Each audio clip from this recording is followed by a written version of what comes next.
여러분들한테 말씀 잘 듣고 오늘 은혜 받기 소망합니다. 이렇게 인사하겠습니다.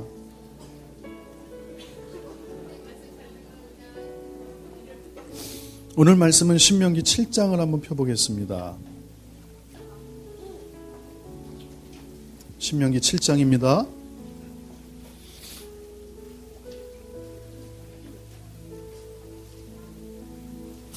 25절, 26절을 한번 피겠습니다.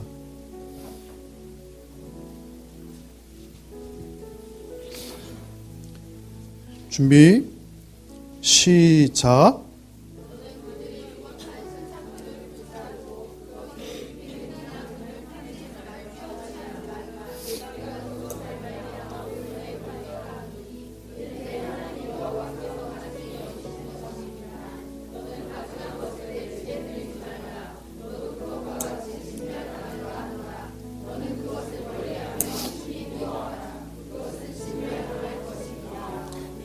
예수생명교회 성도들이라면 이 정도는 아셔야 될 것 같습니다. 자주 말씀드리지만 어둠의 권세는 여러분이 합법적으로 문을 열어주지 않으면 들어올 수 없습니다. 그러니까 legal authority라 그래요. 합법적 권한이라는 게 있어요. 그러니까 어둠의 권세 귀신들이나 악한 영들은 하나님의 사람이든 이 땅의 어떤 사람이든 그들이 들어와서 여러분을 해하거나 어렵게 하려는 그런 일들이 있으려면 반드시 어떤 합법적으로 문을 누가 열어주느냐? 여러분이 열어줘야 됩니다. 그러면 그 영들이 활동하게 됩니다. 오늘 여러분이 이 말씀에서 저희가 한번 잘 보십시오. 집에 들이지 말아라. 집에 들이지 말아라. 그 집에 악한 것들이 들어와 올무가 될 수 있다는 것을 성경은 분명히 얘기하고 있습니다. 여러분 이걸 믿으십니까? 믿으십니까? 저는 말씀을 다 믿습니다. 사람들이 이런 얘기를 합니다. 구약에 있는 말씀은 신약에 있는 말씀보다 조금 처지는 말씀입니다. 천만의 말씀입니다. 만약에 구약을 다 없애버리고 신약만 있다면 참 불완전한 하나님 기독교가 될 겁니다. 예수님이 이 땅에 오셨습니다. 여러분 어쨌든 간에 오늘 말씀을 통해 잘 보십시오. 25절에 너는 그들이 조각한 신상을 불사르고 그것에 입힌 옷이나 금을 탐내지 말고 취하지 말아라. 너가 그것으로 말미암아 올무에 걸린다. 올무. 여러분 이거 무서운 겁니다. 죽을 수도 있는 겁니다. 올무에 걸린다고 성경은 분명히 얘기하고 있습니다. 너희 하나님 여호와께서 가증히 여기시는 것, 가증히 여기는 것에 동그라미 치십시오. 그것을 드리지 말아라. 너는 가증한 것을 어디에 드리지 말아라? 너의 집에 드리지 말아라. 너가 그것과 같이 진멸당한다. 진멸당한다. 여러분 저주입니다. 저주. 진멸당할까. 너는 그것을 멀리해라. 멀리해라. 심히 미워해라. 여러분 보십시오. 그냥 미워하라가 아닙니다. 심히 미워해라. 그것은 진멸당할 것이다. 이게 성경의 말씀입니다. 성경의 말씀입니다. 그래서 여러분 여기는 어떤 영적인 원리가 있다는 사실을 제가 지금 말씀드렸습니다. 무언가가 집에 들어올 수 있다는 겁니다. 그 어떤 것이 우리를 올무에 걸리게 할 수 있다는 것입니다. 저는 이 사실을 믿습니다. 이 저주가 여러분의 집에 들어올 수 있다는 사실에 대해서 여러분 조금 긴장하셔야 됩니다. 예수생명교회 성도들이 만약에 말씀 가운데 잘 세워져 있다면 오늘 이 말씀을 통해서 모르게 들어왔던 여러분 집에 들어온 그 올무들을 깨버릴 수 있는 사람들이 될 수 있을 줄 믿습니다. 그러나 말씀의 기초가 없어서 계속해서 반복해서 어려움을 겪게 되고 정말 하나님 앞에 기도도 하고 예배도 드리고 온 마음을 다해 나가는데도 계속해서 문제가 생기는 이유가 무엇일까? 오늘 말씀들을 통해서 여러분 해결되기를 주님의 이름으로 축복합니다. 여러분 예수님이 오셨습니다. 그러면 이 땅에 다 구원을 받아야 되잖아요. 그런데 놀랍게도 누가 구원을 받냐면 예수님을 믿는 사람이 구원받는 겁니다. 그거는 100년 전이나 500년 전이나 똑같은 원칙입니다. 오늘날 이 땅에 70억이 살지만 그 가운데 예수를 구세주로 영접한 자들만 구원받는 겁니다. 선택입니다. 조건입니다. 다 아닙니다. 그 중에 어떤 파트입니다. 부분적, 파셜입니다. 그들만 구원받는 겁니다. 마찬가지로 축복과 저주도 마찬가지입니다. 하나님이 그러면 다 구원받게 하면 될 일을 왜 누구는 지금도 지옥을 가고 있습니까? 오늘도 마찬가지겠지요. 다 축복 주시면 좋은데 왜 오늘날에도 저주 가운데 있는 사람들이 있겠습니까? 왜 그 사람들이 존재하는 겁니까? 마찬가지입니다. 축복과 저주의 이 축복은 가져가고 저주의 사슬을 끊으려고 하는 자들에 한해서 그것이 끊어지고 축복이 이어진다는 사실입니다. 이것도 파셜입니다. 부분적입니다. 대단히 조건적인 겁니다. 이거를 성도들이 모르기 때문에 심하게 당합니다. 엄청나게 어려움을 당합니다. 영적인 세계를 모릅니다. 왜 본인한테 이 축복과 저주가 내 앞에 놓여 있는지를 모릅니다. 오늘 그것들이 파헤쳐지기를 주님의 이름으로 소망합니다. 아멘. 여러분 창세기 22장 15, 16절 보십시오. 창세기 22장 15, 16절입니다.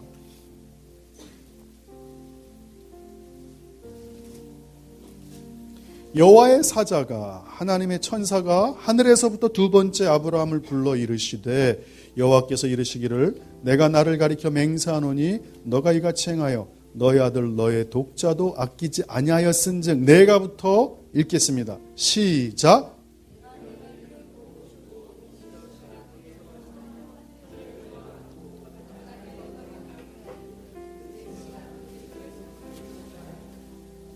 계속 읽겠습니다.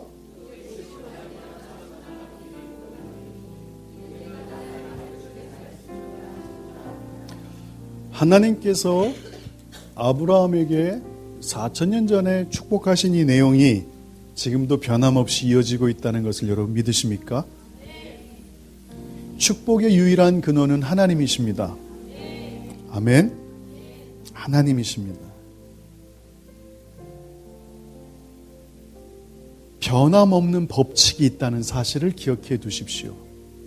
변하지 않는 법칙, 그게 오늘의 설교의 주제입니다.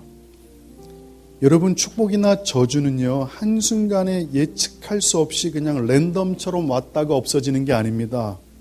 성경은 법칙이 있다고 말씀하십니다. 왜 축복이 있고 왜 저주가 있는지 말씀으로 진리 가운데 정확하게 성경에서 제시하고 있다는 사실을 기억하십시오. 축복이나 저주는 눈에 보이지 않는 영적인 차원입니다. 초자연적이고 강력한 힘을 갖고 있습니다. 성경에서 정말로 중요한 게 축복과 저주에 대한 주제입니다. 주님은 여러분들이 형통한 복 가운데 있기를 소망하십니다. 그런데 그 복 가운데 들어가지 못하는 많은 기독교인들이 있는 걸 보면서 오늘 말씀을 이거를 나눠야 되겠다는 마음이 있었습니다. 저는 인생에서 큰 축복 중에 하나가 그 때마다 영적 거장들과 만났고 그 영적 거장들과 살았다는 겁니다. 같은 집 공간에서.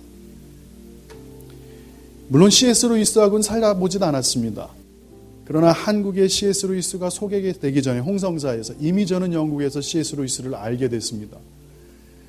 여러분 정말 한국에서 데릭 프린스가 사람들한테 이해되기 전에 저는 영국에서 이미 데릭 프린스를 알게 됐습니다.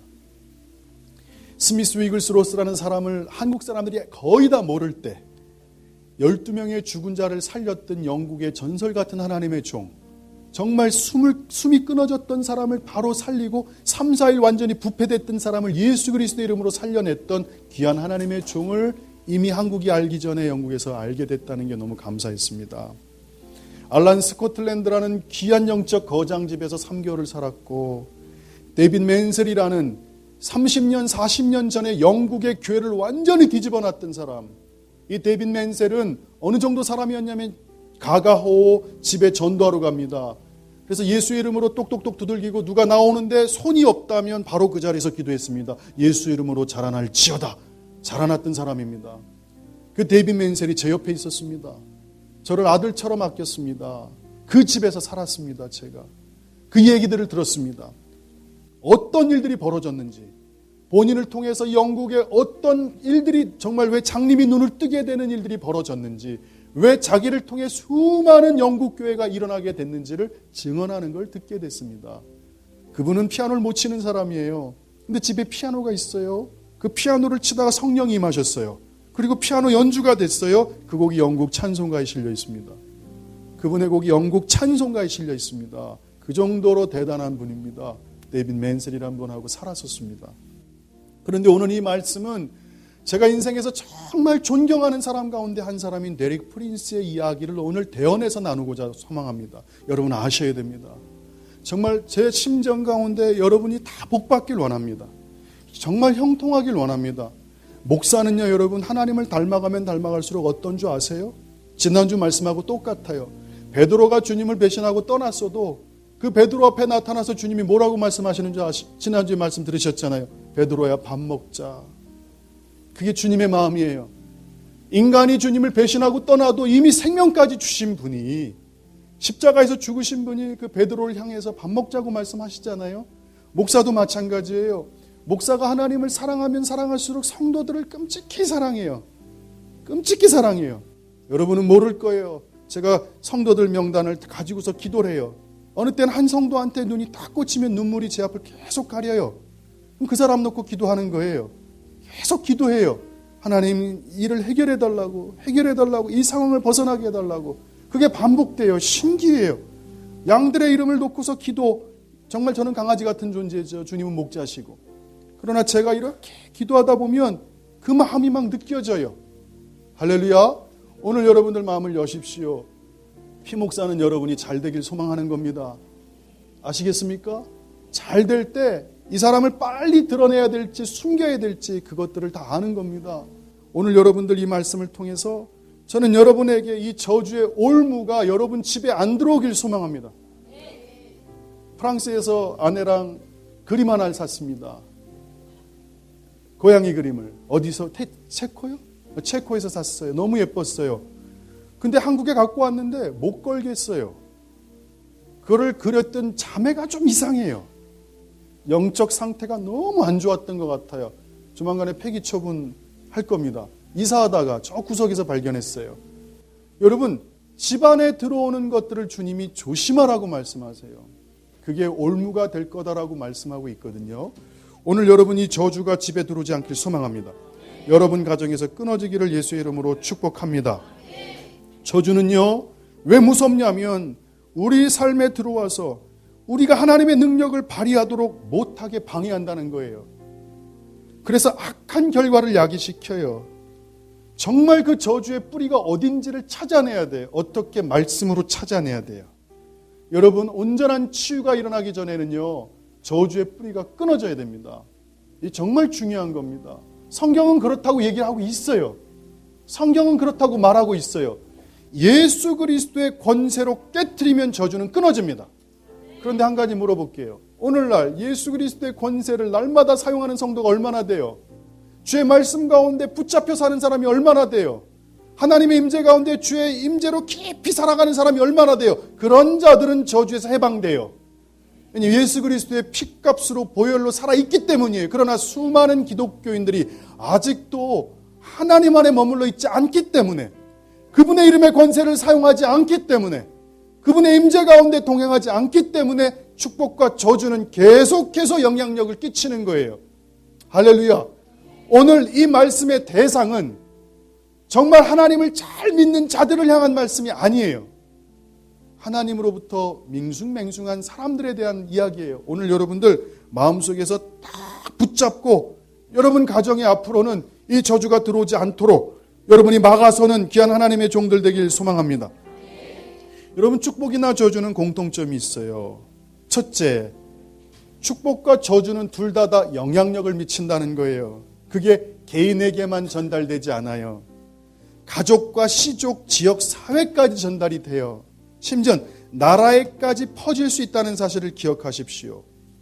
영향력이 한 개인에게만 미치지 않는다. 그것이 퍼진다는 거예요. 확장성이에요.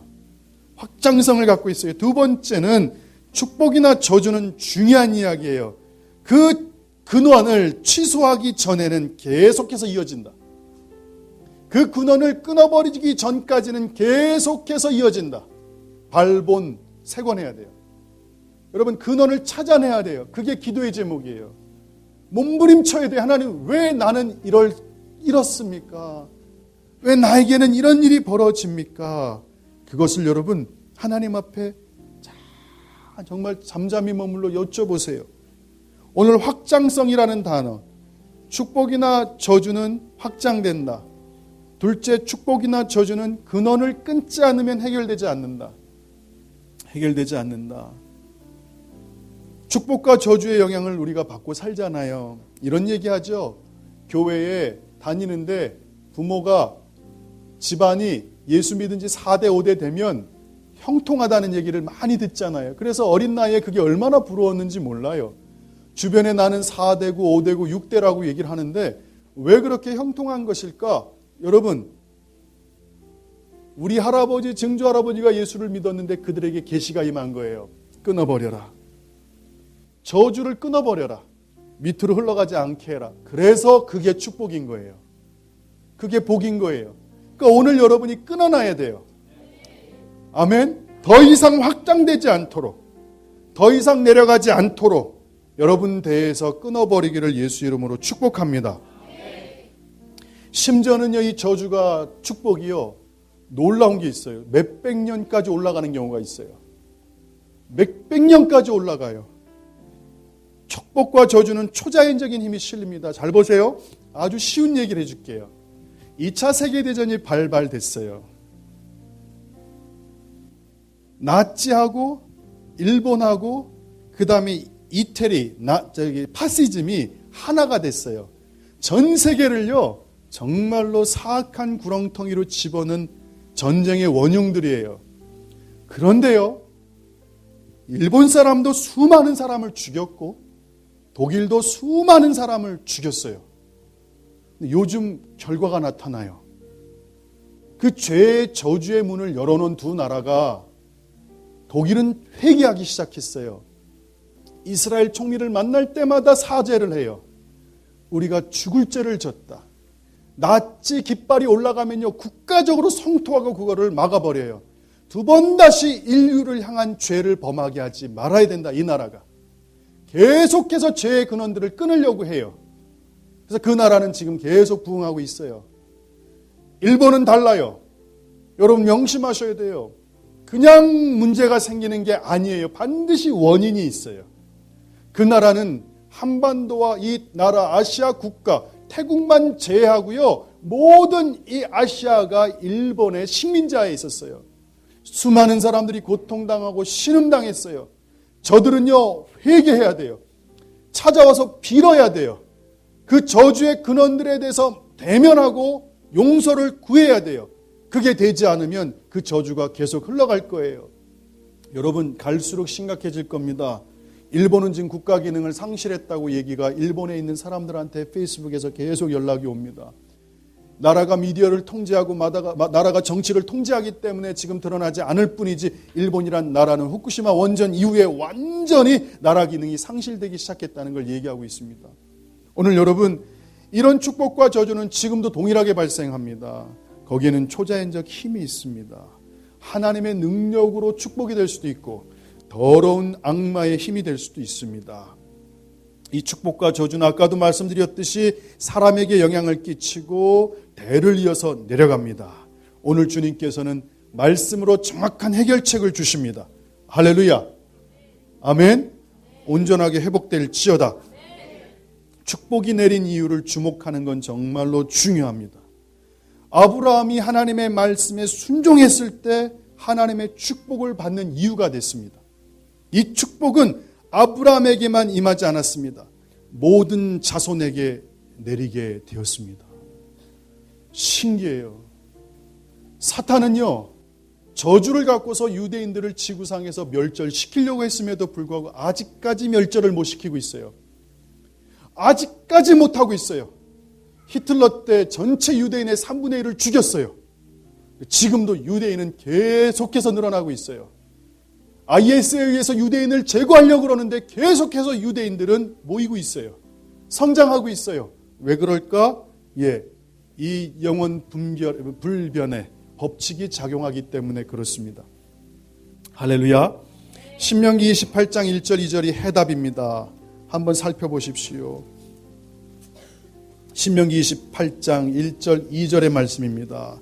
한 목소리로 크게 읽어보겠습니다. 시작. 다시 지금 여러분의 입으로 선포할 때 하나님의 말씀이 여러분의 심령 가운데 훅 들어갈 줄 믿습니다. 준비 시작.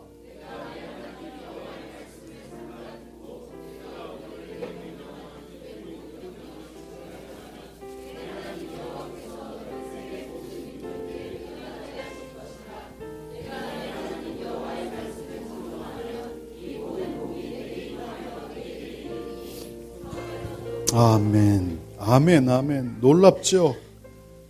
하나님의 말씀을 들어라. 그리고 쫓아가라. 그러면 복이 너에게 임할 것이다.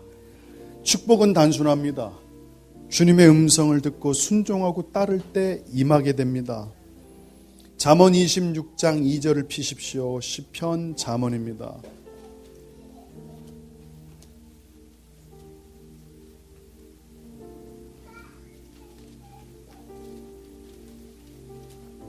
잠언 26장 2절입니다. 까닭없는 저주는 참새가 떠도는 것과 제비가 날아가는 것 같이 이루어지지 않는다. 이게 무슨 말입니까? 모든 저주에는 원인이 있다는 얘기입니다. 까닭 없는 건 없다는 겁니다. 이유 없는 건 없다는 겁니다. 성경은 반드시 원인과 결과를 얘기합니다. 아멘. 그래서 저주의 원인은 축복의 원인과 완전 정반대입니다. 저주는 하나님의 말씀을 듣지 않고 하나님의 명하는 것을 행하지 않으면 찾아오게 됩니다. 하나님의 말씀을 듣지 않고 순종하지 않는 것은 한마디로 뭐냐? 거역입니다. 거역입니다. 이것은 사람에 대한 거역이 아닙니다. 하나님에 대한 거역을 얘기합니다. 원인이 없으면 저주는 효력을 절대 발휘하지 못합니다. 합법적인 문을 열어놓지 않으면 그 저주나 악한 것들은 활동하지 못합니다. 그런데 반대로 저주나 악한 것들이 미치고 영향을 끼친다는 것은 무언가 원인이 있다는 사실입니다. 저주의 원인을 빨리 찾아내는 것이 정말로 귀한 은혜입니다. 그 반대로 그래서 어디서부터 그것이 시작됐는지 알아차리려면 이게 대단히 영적인 세계에서 중요한 원리예요. 일전에 아내하고 이렇게 제가 말 가운데 조금 또 어긋나는 경우가 있었어요. 부부는 그럴 수 있거든요. 저희는 다투진 않아요. 가끔씩 의견 차이가 있을 수 있어요. 근데 얘기가 10분, 20분 진행이 되는데 뭔가 꼬이는 듯한 느낌이에요. 그러더니 아내가 한마디를 딱 하더라고요. 그래서 그런 거지라고 딱 얘기하니까 묶임이 확 풀리는 거예요. 저 아내와 저는 그래서 대화 가운데 있던 어떤 상황 가운데서 원인을 찾아내요. 그 원인을 빨리 찾아내요. 나로부터 왔는지, 아내한테 왔는지, 아니면 제가 밖에서 누굴 만나고 그 사람께 찾아서 날 쫓아왔는지, 원인이 잠을 못 잔 건지, 원인을 찾아내요. 원인을 찾아내면 빨리 해결돼요. 이게 마찬가지예요. 원인을 빨리 찾아낼 때 훨씬 효과적으로 이 축복과 저주를 다룰 수 있게 되는 줄 믿습니다. 여러분 잘 보십시오. 하나님께서 창세기 12장에 뭐라고 말씀하셨냐면 아브라함아 너를 축복하는 자는 내가 복을 내리고 너를 저주하는 자는 내가 저주할 것이다 라고 그랬어요. 아브라함과 그의 자손인 이스라엘을 저주하는 반유대주의가 이 저주의 근원이라고 주님이 얘기를 했어요. 그래서 우리 교회는 이스라엘 편에 서 있는 거예요. 주님이 이렇게 명령하셨기 때문이에요. 아브라함 편에 서 있어라. 할렐루야. 반유대주의는요, 하나님의 저주를 불러일으켜요. 여러분 잘 보세요. 유대인이 이 땅에 없었다면요, 기독교 존재할 수 없어요. 초대교회 때 죽어갔던 사람이 다 유대인이에요. 아멘. 심지어는요, 우리나라에 성경을 처음 전달해 준 사람도 유대인이고요. 교회를 처음 세운 사람도 유대인이고요. 이승만 정부 때 우리나라가 북한에 의해서 완전히 박살날 수밖에 없는 상황 가운데 유엔에서 우리를 도와줄 수 있었던 역할을 했던 사람들 상당수가 유대인이에요. 또 명심하세요. 우리나라가 국가 원조를 못 받는 상황 가운데 원조를 받게 된 게 누구 때문인 줄 아십니까? 이승만 대통령 부인 때문이에요. 그 부인이 유대인이었고 국제사회에 찾아가서 원조를 요청했어요. 그래서 밀가루가 들어왔던 거예요. 도움을 받았다고요. 우리나라가 어마어마한 도움을 받았어요. 유대인이 없었다면 성경이 없습니다. 여러분, 오늘 여러분 가운데 입술로 유대인을 비판하거나 저주하는 거 하나님 앞에 취소하십시오. 취소하십시오. 삶의 저주를 가져옵니다. 취소할지어다.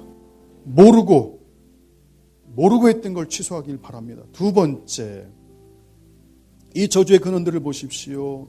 장색의 손으로 조각하였거나 신명기 17장 15절 부어 만든 우상은 가증하다. 그것을 만들어 은밀히 세우는 자는 저주를 받게 될 것이다. 우상과 잡신 숭배는 하나님에 대한 직접적인 불순종입니다. 하나님이 그거를 너무 저주하겠다고 그냥 몫을 박아버리셨습니다. 식당에 가면요, 이 달마대사 그림 걸려있는 데 많죠. 가면 바로바로 영적 전쟁해요. 그래서 식당 들어가는 것도 정말 조심해요. 딱 들어갔는데 옆에 북어 대가리 있다든가 복졸이 있고 뻔해요. 장색 붙여놓은 사람들 조심하셔야 돼요. 여러분들, 저는 그들이 잘 되길 원해요. 그러나 주님은 그것들이 저주를 만든다라고 말씀하고 있어요. 그냥 순종하는 거예요. 사람이나 짐승 같은 피조물의 형상으로 하나님을 상징하는 것을 하나님이 가장 싫어합니다. 하나님이 정말로 싫어합니다. 그건 하나님을 모욕하는 행위입니다. 우상 숭배가 저주의 근원이 될 수 있다는 걸 주님이 이야기하고 있습니다. 그래서 여러분 집에 부탁입니다. 잘못 들어온 것들이 있다면 빨리 깨부십시오. 없애버리십시오. 언젠가 그게 올무가 될 겁니다. 올무가 될 겁니다. 우상과 잡심 숭배는요, 자신과 가족을 저주에 노출시켜버립니다. 저주에 노출시킬 수 있다고 주님이 말씀하고 있습니다. 세 번째입니다. 저주의 근원, 신명기 17장 16절 부모를 경홀히 여기는 자는 저주를 받게 될 것이다. 죄송합니다. 부모님이 자녀들한테 상처 줄 수 있습니다. 잘 못 먹일 수 있고 정말 필요한 거 못 해줄 수 있습니다. 그러나 성경은 이렇게 말하고 있습니다. 부모를 공경해라. 부모를 리스펙트, 존중해라. 저는 훈련해요. 주일날 아침에도 송 목사님이 집에 교회 딱 들어오시면 전 알죠. 7시 한 반쯤 오세요. 사무실에 있다가 문을 딱 열죠. 송 목사님이 받든 안 받든 전 이렇게 인사해요. 목사님 오셨습니까? 이건 저의 개인적인 고백이에요. 존중하는 마음이에요. 존중해드린다고요. 송 목사님 그런 의미로 인사드리는 거예요. 정말 잘 오셨습니다. 별일 없으셨죠? 여러분, 성경은 절대 벗어날 수 없습니다. 오늘 제가 드리는 이 몇 가지 이야기들을 듣고서 여기에 해당되는 게 있다면 빨리 하나님 이거 처리하십시오. 여러분, 복받기 원하지 않으십니까? 이 잘못된 것들로 묶여 있어서, 상함으로 묶여 있어서 잘못된 것 때문에 여러분한테 다가올 이 어마어마한 복들을 빨리 제거하십시오. 부모가 미울 수 있습니다. 왜 이런 집에 태어나게 해서, 왜 이렇게 문제를 일으켜서, 내 안에서 부모를 좋아하지만 어느 순간 원망이 있고 어려움이 있을 수 있습니다. 부모를 공경해야 된다고 주님 말, 이건 감정적인 게 아닙니다. 의지적인 겁니다. 의지적인 겁니다. 할렐루야. 최대한 섬겨드리려는 겁니다. 이걸 여러분 훈련하셔야 됩니다.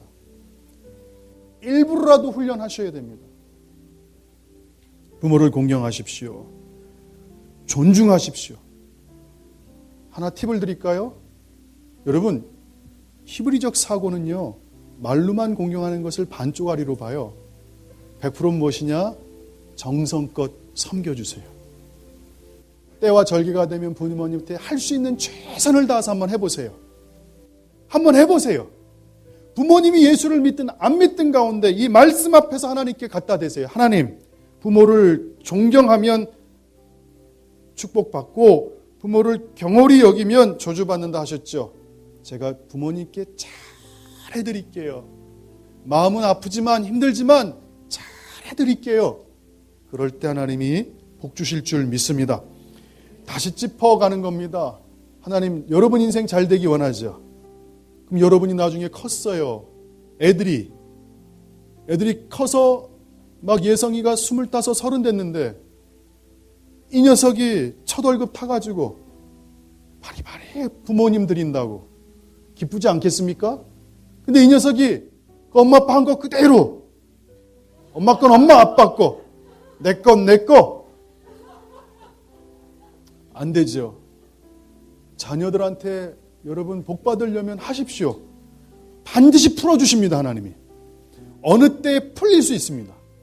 이게 영적인 불변의 법칙이기 때문에 여러분이 정성껏 한번 섬겨보십시오. 어느 순간 아이들의 마음이 뻥 뚫릴 수 있을 줄 믿습니다. 오늘날 기독교인을 포함해 수많은 사람들이 부모를 공경하지 않는 것이 하나님의 저주를 부른다는 사실을 잘 모르는 것 같습니다. 시어머니에게 잘하시고 시아버지에게 잘하시고 장인 장모님에게 잘하십시오. 또 하나 팁을 드리자면 여러분이 여러분 태어나게 하신 분한테 잘하는 건 다 잘할 수 있어요. 그렇게 하지 말라고 교회에서 가르쳤어요. 반대되시는 분한테 잘하고 말씀드렸어요. 진한이도 결혼을 했죠. 제가 그랬어요. 진한아, 너 어머니한테 만약에 5만 원짜리 선물 사다 주면 장인 장모님한테 몇 배 사다 드려라 말씀드렸어요. 그거 실천하고 있지? 그렇게 제가 얘기를 했어요. 정은이한테는 그랬죠. 정은아, 너 부모님한테 장인 장모님 못 챙겨드려도 시어머니 시아버지 건 꼭 챙겨라. 이게 참 신기하대요. 결혼을 했는데 저희가 월급 50만 원, 80만 원 몇 년 그렇게 살았잖아요. 참 저는 갑갑할 때가 많았어요. 그런데 아내가요, 때마다 저희 부모님들을 챙기는데 전 알죠. 장인 장모님은 안 챙겨요. 안 챙긴다. 왜? 없으니까. 양쪽엔 드릴 수가 없는 거예요. 그거 알고 받으셨나요, 송 목사님? 잘 모르셨죠? 아셔야 됩니다. 그거 아십시오. 그냥 넘쳐서 준 게 아니라 없는데 이상한 사람이에요. 또 요번에도 여동생이 제주도 갔다 왔다는데 나중에 알았어요. 또 여동생을 챙겼더라고요. 저는 그래서 그러죠. 요즘 무슨 과일들이 들어오면 싸서 빨리 장모님 갖다 드려. 또 좋은 게 들어오면 이거 장인어른 갖다 드려. 여러분, 이게 상당히 중요한 겁니다. 여러분, 이렇게 하십시오. 장인 장모님을 더 챙기십시오. 사위들은. 며느리들은 시어머님 시아버지를 더 챙기십시오. 가정에 평안이 임할 겁니다. 아마 오늘 이 얘기를 들은 송 목사님 감동해서 예배 끝나고 우리 고감미 삼아 안아줄 겁니다. 그랬냐고. 너무 감사하죠. 너무너무 감사하죠. 그런데 어른들이 부어주는 게 더 크더라고요. 더 많이 살을 찢어서 주시더라고요. 감사해요. 여러분, 부모님에 대한 태도가 올바르지 않을 때 삶에서 문제가 발생됩니다. 그래서 여러분이 정말 복을 받고 잘 되기 원하면요, 부정적인 게 보일 때 빨리 끊어버리십시오. 한결같이 그냥 섬기십시오. 그분이 어떻게 하든 때리진 않잖아요. 시부모님들이 정말 기억을 잃어버리셔서 오줌똥 받는 삶을 살진 않잖아요. 그렇진 않잖아요.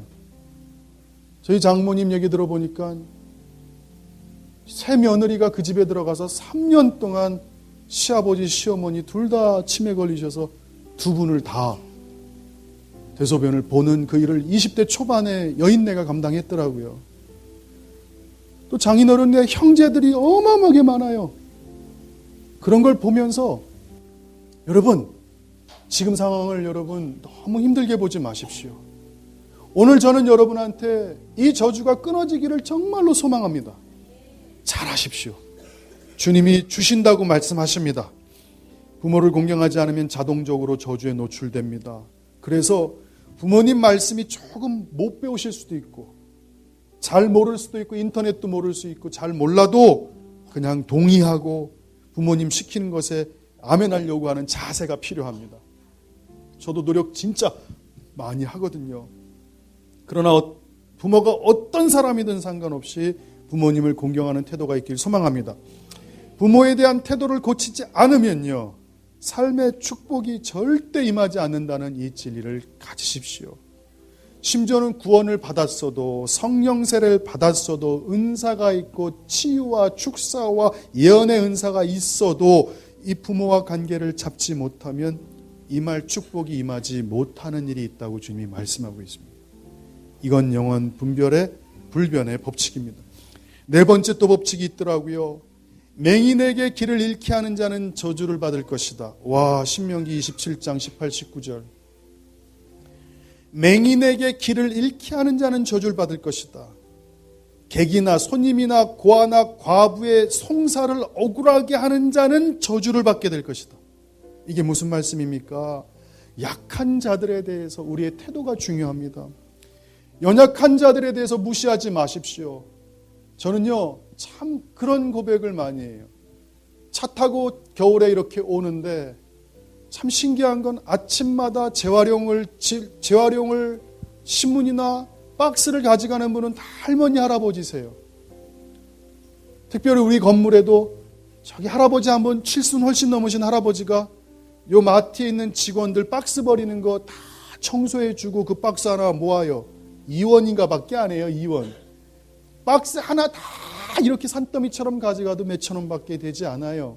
무시당하시고 심지어 그것도 봤어요. 아무도 없는데 제가 유심히 봤죠. 저 멀리서 휴지통을 뒤지시더라고요. 그리고 과일 썩은 것 중에 도려내고 그거 주워서 먹으시더라고요. 제 마음에 결심한 게 있었어요.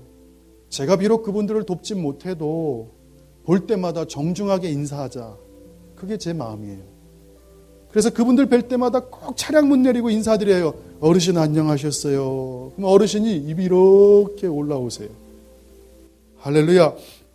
여러분, 약한 자들에 대해서 우리가 높아진 마음이나 불의한 마음 갖지 않기를 소망합니다. 직장에서 청초해 주시는 분들 있잖아요. 어르신들 존중해 주세요. 아멘. 자녀들이 보고 배울 겁니다. 자녀들이 보고 배울 겁니다. 만약에 지나가다 어떤 할머니가 주머니에서 꼬깃꼬깃한 사탕 하나 자식한테 머물 때 부모가 놓으세요 할머니 이게 웬 지저분한 짓이 이런 쓸데없는 짓 하지 마세요. 집안에 저주를 갖고 오지 말라고요. 주시면 그냥 주신 대로 한번 먹어요.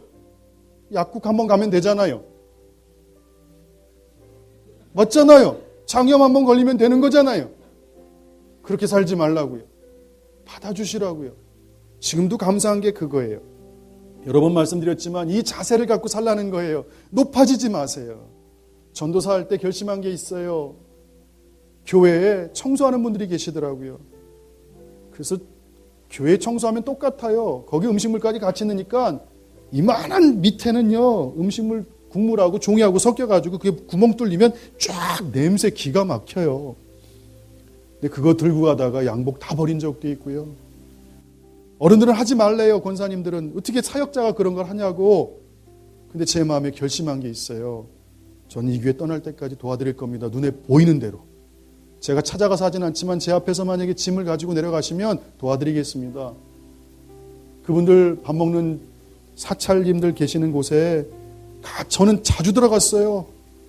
그분들 별거 없지 먹죠.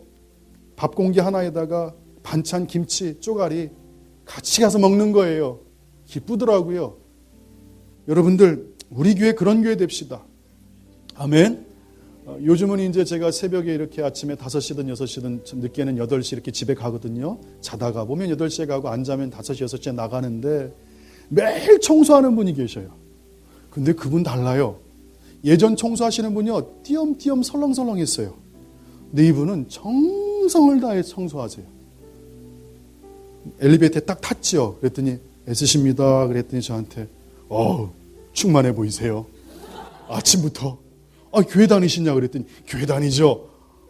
그러시는 거예요. 사람들 보이지 않는 데서 정말 이 건물 청소하는 분이 얼마나 받겠어요. 최선을 다하더라고요. 할렐루야. 여러분 정말 맹인에게 길을 잃게 하는 그런 잘못된 짓 하지 마십시오. 여러분들 약한 사람들에 대해서 조심하십시오. 거기에 주님이 그들의 형상으로 서 계실지 모릅니다. 천사들이 거기에 있을지 모릅니다. 아멘. 할렐루야. 약한 사람들에 대한 잘못된 태도가 저주를 불러일으킬 수 있다는 사실을 기억하십시오. 여러분들 또 한 말씀이 여기 나옵니다. 예레미야 17장 5절 6절을 살펴볼게요. 예레미야 17장 5절 6절. 어쩔 수가 없어요. 말씀이기 때문에 예레미야 17장 5절 6절 이렇게 나와 있어요. 여호와께서 이와 같이 말씀하시느니라. 무릇 사람을 믿고 육신으로 그의 힘을 삼는 자들, 마음이 여호와께 떠난 그들은 저주를 받게 될 것이다라고 되어 있어요. 성경에서 악인은요, 죄를 지은 걸 악인이라고 하지 않아요. 악인은 맞아요. 그러나 모두가 죄인이기 때문에 죄인이라고 표현하지 악한 사람이라고 표현하는 것은 좀 덜해요. 근데 악인은 누구냐? 하나님 의지하지 않고 자신의 능력이나 생각을 의지하는 자들을 얘기해요. 그 마음이 하나님께 떠난 사람들이라고 얘기해요. 인생의 주인이 자기라고 생각하는 사람들을 주님이 악하다고 말씀하세요. 그래서 악한 일을 행하고자 하는 동기가 없다 손치더라도 도둑질을 안 하고 살인을 하지 않았다 할지라도 그들은 하나님으로부터 독립하겠다는 의지를 갖고 있기 때문에 주님이 그들을 악하다고 얘기하고 있어요. 여러분, 열매 맺고 싶습니까? 저주의 근원을 제거하셔야 됩니다. 그게 다루기 전에는요, 결실이 맺어지질 않아요. 그게 참 신기해요. 아무리 축사를 해서 귀신을 쫓아내도요, 여러분 순간이지요. 근원적인 영역들을 해결하지 않으면요, 반복된다는 걸 알게 하셨어요. 이게 놀라운 법칙이에요. 아니면 아예 그 사람이 하나님의 능력과 임재 가운데 완전히 사로잡히면 그것들이 적용되지 않아요. 그러나 안타깝게도 이 땅에 많은 기독교인들이 그렇게 못 살잖아요. 그러니 여러분, 오늘 기억하시길 바랍니다. 그 다음에 마지막 말씀입니다. 마지막이 아니라 요 파트에서 마지막 말씀. 스가랴 말씀 5장 1절 4절 말씀. 학개 스가랴 말라기 구약의 맨 뒤에 있어요. 1절에서 4절 말씀 가운데서 3, 4절. 그가 내게 이르되 이는 온 땅 위에서 내리는 저주라. 도둑질하는 자는 그 이쪽 글대로 끊어지고 맹세하는 자들도 끊어지게 될 것이다. 거짓 맹세예요. 여러분 이걸 기억하셔야 돼요. 도둑질하는 사람들과 거짓말하는 사람들, 거짓 증언하는 사람들에 대해서 하나님이 그들에게 저주가 임할 거라고 얘기를 하고 있어요. 임하고 있어요. 그 생각 딱 하니까 저도 교회에서 뭐 하나 가져간 게 있네요. 그 크리스마스 때 그 선물 하나 남은 게 있었어요. 시계. 그 제가 다시 돌려놓을게요. 제가 필요해서 가져갔는데 돌려놓을게요. 여러분이 허락하면 가져갈게요. 예. 조심해요. 집에 갔더니 펜이 있는 거예요. 우리 교회 펜 있죠, 여러분? 펜. 이 펜. 얼마나 가져갔으면 이 펜이 참 많더라고요. 아내랑 펜을 다 모았어요. 이 펜만. 다시 갖다 놨어요. 왜냐하면 제가 까먹는 거예요. 주머니 다 뒤지고 또 필요하고 갖다 놓고 필요하고 갖다 놓고. 여러분 정말 매 순간순간 실수는 할 수 있어요. 그러나 돌려놓으면 돼요. 돌려놓으시길 바랍니다. 제 책 중에 중요한 책 하나가 지금 없어졌어요. 돌려놓으세요. 갈보리 교회 부목사님 한 분이 오셔가지고 서로 깊은 대화하다가 그 책을 소개해 주려고 그러는데 책이 없어진 거예요. 거기만 딱 벼있더라고요. 미안해. 내가 나중에 소개시켜 줄게 그랬는데 여러분 갖다 놓으시길 부탁합니다. 또 저주가 임하는 케이스가 있는데 시간이 많이 지났네요. 하나만 하고 마치겠습니다. 우리 말씀을 한번 볼게요. 창세기 말씀입니다. 두 가지 말씀을 한번 보고서 이 저주가 어떻게 내려오는지를 볼게요. 창세기 27장 12, 13절에 한번 보세요.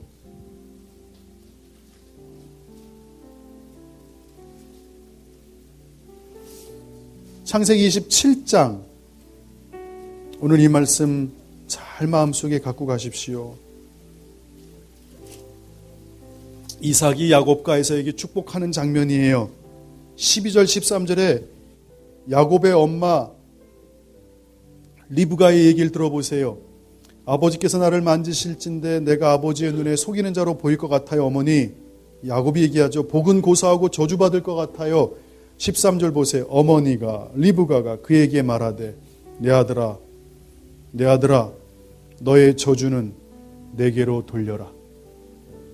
아이고 머니나 스스로 저주를 자기가 감당하려고 해요. 스스로 내리는 저주를 얘기해요. 스스로 내려요. 그리고 어떻게 됩니까? 리브가 일찍 죽어요. 성경에서 리브가 일찍 죽는다고요. 일찍 죽어요. 그 다음에 창세기 27장 46절 보세요. 아들 에서가 말 안 듣고 딴 여자랑 살아요. 이방 여인이랑. 그때 리브가의 고백을 한번 보세요. 리브가가 46절 27장 리브가가 이삭에게 이르되 내가 햇사람의 딸들로 말미암아 내 삶이 싫어졌다. 내 삶이 싫어졌다. 야곱이 만일 이 땅의 딸들 곧 그들과 같은 햇사람의 딸들 중에 아내를 맞이하면 삶이 내게 무슨 재미가 있을 것인가. 불평을 쏟아내지요. 리브가는요 지금 저주를 2번이나 해요. 자신한테. 자기 생명을 싫어한다고 얘기하고 있어요. 사는 게 뭐가 재밌냐고 얘기해요. 죽고 싶다는 말이에요. 죽음의 영이 들어옵니다. 리브가 얼마 있잖아 죽습니다. 죽습니다. 그리고 마지막 말씀입니다. 마태복음 27장을 보십시오. 이 말씀이 참 슬픕니다. 마태복음 27장 24절에서 25절 말씀. 빌라도가 예수를 놔주려고 그러니까 유대인들이 바라바를 놔달라고. 바나바가 아닙니다. 바라바입니다. 날 좀 바라봐. 24절 빌라도가 아무 성과도 없이 도리어 밀란이 나려는 것을 보고 물을 가져다가 무리 앞에 손을 씻고 이 사람의 피에 대해서 나는 무죄하다. 너희가 당하라. 25절이 무서운 말입니다. 백성이 다 대답하여 이르되 피를 우리와 우리 자손에게 돌려주십시오. 스스로들 저주를 내립니다. 여러분 지난 1900년 동안 유대인이 겪었던 고난과 아픔, 유대인 스스로 내린 저주의 한 부분이란 사실도 우리는 인정해야 됩니다. 얼마나 많은 부분이 이 저주로 말미암아 왔는지 모릅니다. 그 저주를 자신의 백성에게 돌리라고, 리브가도 돌리라고. 우리는 하나님께서 야곱과 그 자손을 저주하는 모든 사람들로부터 야곱과 그 후손을 어떻게 보호하셨는지 압니다. 여러분 다른 민족들이 저주하고요. 형제들이 저주하고요. 그래도 하나님이 그 저주를 받지 않도록 보호하셨어요. 야곱의 후손들을. 그런데 하나님도 자기 백성을 보호할 수 없는 한 가지 저주가 있습니다. 자기들 스스로 자기에게 내린 저주입니다. 저 말 되게 조심해요. 피곤해서 미치겠어 이런 표현들, 오늘 정말 죽겠어 이런 표현들 나올 때마다 헉헉거려요. 왜 이 표현을 내가 하고 있지? 왜 스스로 나에게 저주를 계속하고 있지? 말이 온전하면 온전한 사람이라고 말씀하고 있는데 왜 이런 실수를 계속 반복하지? 하나님한테 복달라 하면서 내 입으로 계속해서 그 저주의 얘기를 나한테 돌리고 있지? 기억하십시오. 하나님은 모든 원수를 붙어든 모든 사람으로부터 환경으로부터 저주로부터 우리를 막으십니다. 근데 하나님도 못 막는 게 하나가 있어요. 아까 첫 번째 말씀하고 똑같아요. 저주나 악한 것들을 합법적으로 그들이 받아들일 때 그들에게는 저주가 임하는 것 하나님이 막지 못합니다. 사람의 혼에서 나오는 말, 기도도 자기 스스로 내리는 저주처럼 부정적인 영향을 끼칩니다. 오늘 많은 기독교인들이 이 영적인 영역을 잘 몰라서 어마어마하게 고난을 당하는 것 같아요. 저는 여러분에게 이 저주가 끊어지길 소망합니다. 많은 부분을 나눠주지 못했지만 오늘 하나라도 걸리는 게 있다면 예수 이름으로 용서하십시오. 용서는 그 상대방 상처 준 사람을 위한 게 절대 아닙니다. 용서하라는 건 나를 보호하는 겁니다. 내가 용서함으로 그 저주의 결박에서부터 풀어지기 때문입니다. 그래서 이 교회가 얘기하는 것 중에 하나, 용서의 전문가가 되십시오. 용서의 전문가가 되십시오. 용서하는데 빠른 사람들 되십시오. 마음속에 꿍 해가지고 오랫동안 품고 있으면요, 내 삶에 저주가 임해서요 문제가 생기기 시작해요. 저는 여러분이요 이런 실수 안 하길 부탁하는 거예요. 여러분 안 만나도 된다니까요. 굳이 그 미워하는 사람을 의지적으로 빨리 용서하세요. 감정이 안 가도 괜찮아요. 의지적으로 용서하노라. 용서하노라. 저주를 축복으로 바꿀지어다. 할렐루야. 아멘.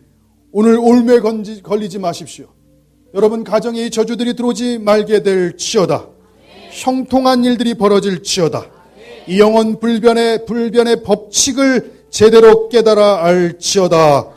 저주가 파기되기 전에는 그 어떤 치유도 선행되지 않는다. 이 시간에 같이 기도할 때 하나님, 혹시 한 사람 생각나는 사람이 있습니까?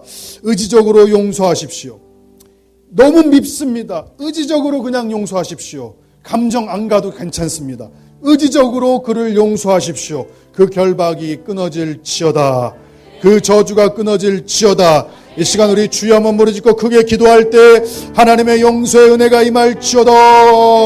우리 주여 한번 부르짖고 기도합시다.